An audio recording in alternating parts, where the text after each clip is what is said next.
Chapter 5. When the chief of philosophers, Aristotle, was about to inquire into some very profound subjects, and to establish his theory by proofs, he commenced his treatise with an apology, and requested the reader to attribute the author's inquiries not to presumption, vanity, egotism, or arrogance, as though he were interfering with things of which he had no knowledge, but rather to his zeal and his desire to discover and establish true doctrines as far as lay in human power. We take the same position, and think that a man, when he commences to speculate, ought not to embark at once on a subject so vast and important.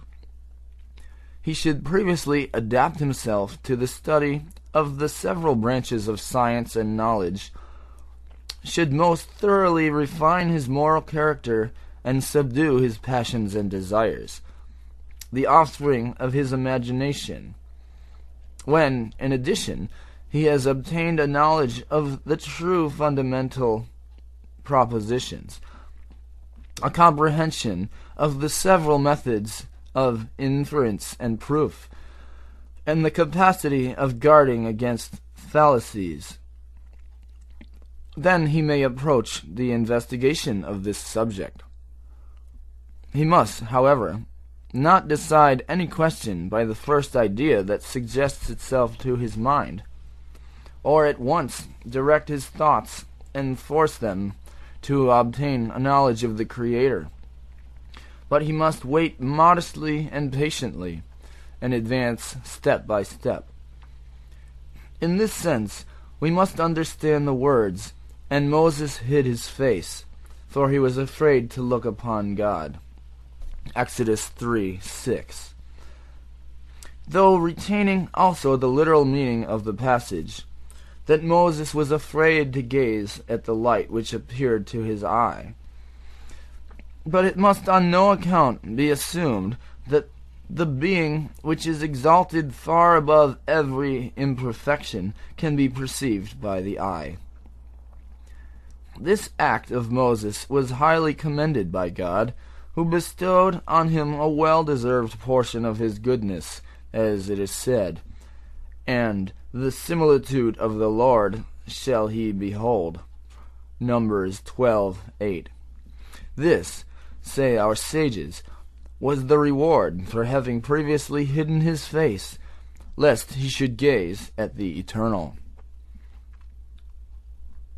Talmud Bavli Brachot F.A.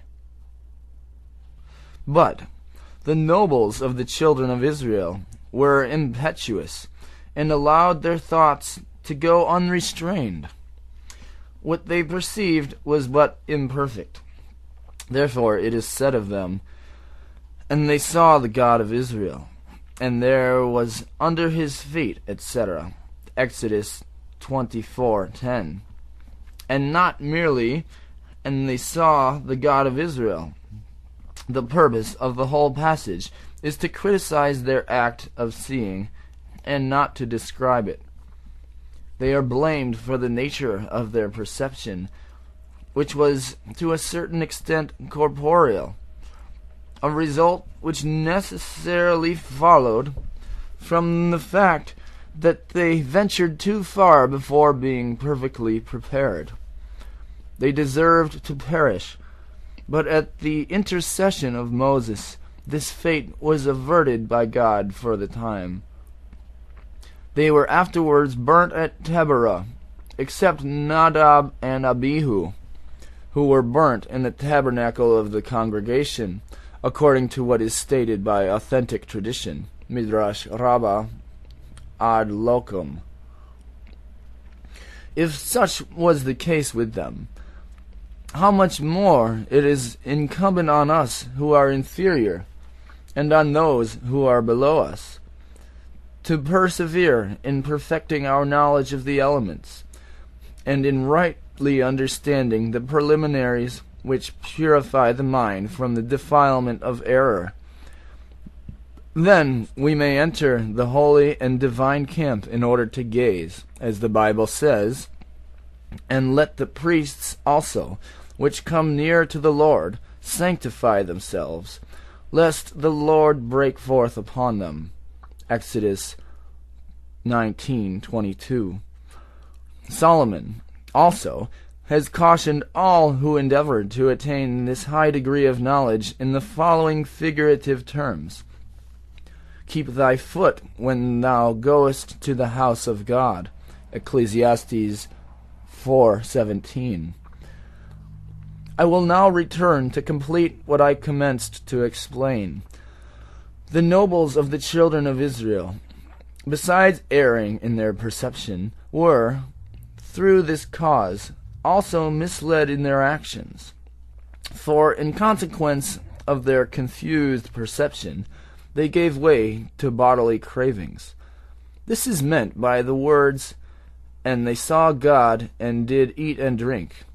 Exodus 24:11. The principal part of that passage, viz., "And there was under his feet as it were a paved work of a sapphire stone." Exodus 24:10. Will be further explained in the course of the present treatise, chapter 28. All we here intend to say is, that wherever in a similar connection any one of the three verbs mentioned above occurs, it has reference to intellectual perception, not to the sensation of sight by the eye, for God is not a being to be perceived by the eye. It will do no harm, however, if those who are unable to comprehend what we here endeavor to explain should refer all the words in question to sensuous perception, to seeing lights created for the purpose, angels, or similar beings.